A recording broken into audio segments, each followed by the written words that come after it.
Have you ever wondered what the most powerful men in America were craving for dinner? Did you know that George Washington loved hoe cakes dripping in honey, while Thomas Jefferson is credited with popularizing mac and cheese in the U.S.? Each president's favorite food reveals a tasty slice of history, and some of these dishes are downright surprising. Today, we're digging into the dining habits of American presidents, from the Revolutionary War all the way to the 1950s. Believe it or not, each president's favorite dish reflects more than just their taste buds. It's a peek into their personalities and even the eras they led. Imagine the humble apple as Abraham Lincoln's go-to snack, or Franklin D. Roosevelt seeking comfort in a simple grilled cheese during the Great Depression. Food is history in disguise, and by looking at what our presidents love to eat, we'll uncover the flavors of American culture itself. So get comfortable. This is going to be one delicious journey through history. Starting with America's very first president, George Washington, we find a taste for something incredibly simple, yet symbolic of his roots: hoe cakes. These cornmeal pancakes, often cooked on a griddle over an open fire, were a staple in colonial Virginia, where Washington grew up. Every morning he'd have hoe cakes topped with honey and butter. It's a humble dish, reflecting the rural farming traditions that early Americans knew well. Even as president, Washington's love for hoe cakes kept him grounded, a reminder of simpler times in a new, growing nation. Then came Thomas Jefferson, a man with famously refined tastes. After spending years in France, Jefferson came back with a culinary curiosity uncommon in America at the time. One of his biggest discoveries? Macaroni and cheese. Yes, the dish we all know and love today was largely popularized in America because of him. Jefferson was so enamored with it that he even brought back a pasta machine to the States, a novelty at the time. For Jefferson, food wasn't just nourishment. It was art, culture, and innovation. His introduction of macaroni and cheese paved the way for future American interest in European dishes, which began to shape the nation's cuisine. These early presidents' favorite foods reflected their personalities and the world they inhabited. Washington's hoe cakes celebrated the everyday spirit of the colonies, while Jefferson's macaroni and cheese brought a touch of Europe's elegance to the U.S. Dining habits may seem small, but they're powerful symbols of change and influence. Even in the White House, presidents' choices were setting trends, bridging American traditions with new flavors from across the ocean. As we move into the mid-1800s, we find that food preferences often mirrored the intense times these presidents faced. Take Abraham Lincoln, for example. Known for his humble roots and straightforward approach, Lincoln wasn't one for lavish meals. His favorite snack was as unpretentious as he was: apples. He'd munch on them throughout the day as a quick, healthy snack. It was a fitting choice for a man raised in rural America, where apples were often one of the most accessible fruits. For Lincoln, apples weren't just convenient. They were a taste of his simpler past, a comfort during the complexities of the Civil War. Ulysses S. Grant, Lincoln's wartime successor, had tastes that reflected his background as a soldier. Grant preferred practical, hearty meals over fancy foods, embodying his no-nonsense character. His favorite dish was reportedly rice pudding, a humble dessert that was easy to prepare and comforting, much like the food he might have had in camp. After all, Grant was a man who valued resilience and simplicity, and his tastes reflected that soldierly spirit. Rice pudding was the kind of dish you could eat anywhere, a reminder of how food often has to be practical and comforting in times of struggle. These presidents' simple food preferences captured the nation's mindset during challenging times. Lincoln's apples and Grant's rice pudding reflected a desire for straightforward, accessible food that didn't distract from the bigger tasks at hand. They were both guiding the country through wars, and their humble meals became symbols of strength and focus. Through Lincoln and Grant, we see that even presidents valued the power of a small, meaningful meal to provide a moment of comfort amidst national turmoil. As we transition into the early 20th century, American presidents' tastes begin to reflect a more modern, adventurous spirit. Take Theodore Roosevelt, often remembered as one of the most rugged, larger-than-life presidents. Known for his boundless energy and love for the outdoors, Roosevelt's favorite meal was as bold as his personality: a thick, juicy steak with potatoes. He had an unapologetic love for hearty meals, the kind that fueled his legendary hunting trips and long days of public service. For Teddy, a good steak symbolized American grit and the can-do attitude he lived by. His meal choices reflected the values of a nation entering a new age, one focused on strength and progress.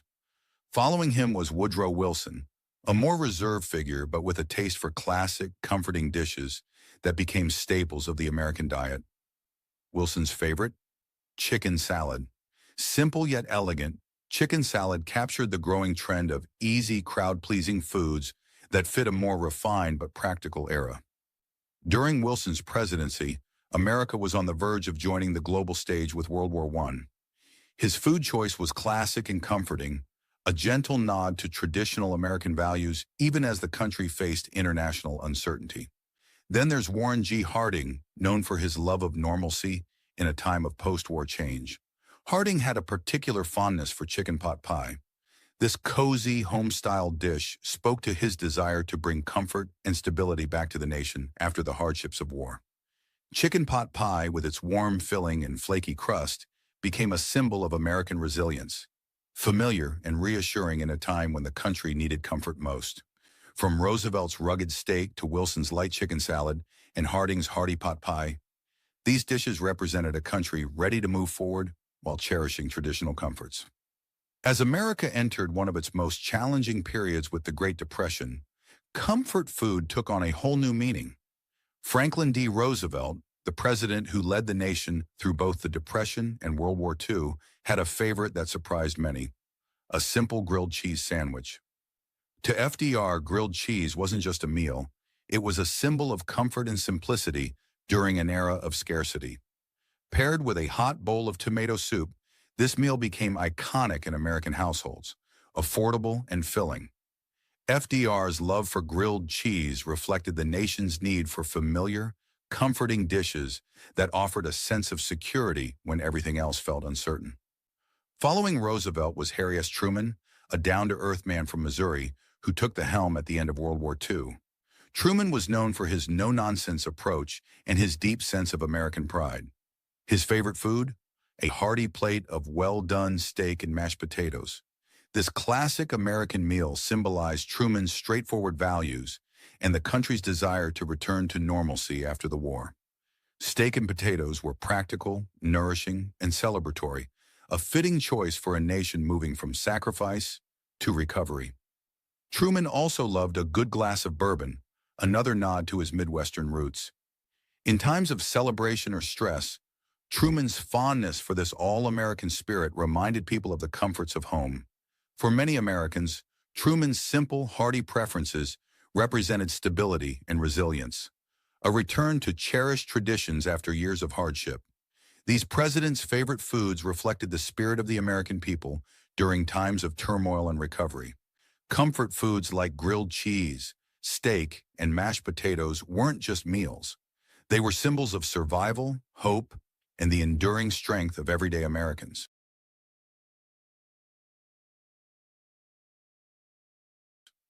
So what do we really learn from looking at each president's favorite foods? More than you might think.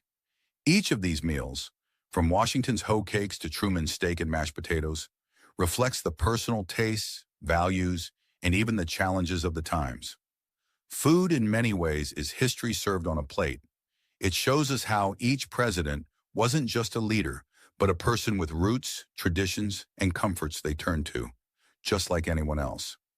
By following these presidents' favorite dishes, we've taken a trip through America's past, seeing how the country's tastes evolved alongside political and social changes. From the simpler colonial-era foods enjoyed by Washington to Jefferson's culinary curiosity that brought European flavors stateside, we see how American cuisine began with humble, locally sourced ingredients and grew to embrace international influences. By the time we reached FDR and Truman, comfort foods became a necessary escape, a reminder of home for a country facing profound hardships.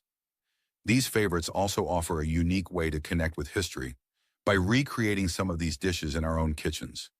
Imagine biting into a warm, honeyed hoe cake like Washington, or enjoying a classic grilled cheese like FDR. It's a way to not only taste the past, but to feel a bit of what these presidents might have felt in simpler, more grounded moments. In the end, the favorite foods of American presidents are like culinary landmarks, each one marking an era in a way history books can't quite capture. They remind us that food is a shared experience, bridging generations and connecting us to the past. So next time you sit down to eat, think about what your own favorite food might say about you and how you're part of a much bigger story, just like every president before.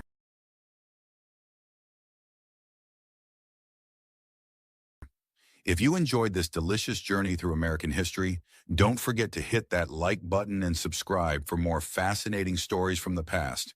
And tell us in the comments, what's your favorite comfort food? Who knows, it might just be presidential worthy. Thanks for watching, and we'll see you next time as we dig into more stories that shaped America, one bite at a time.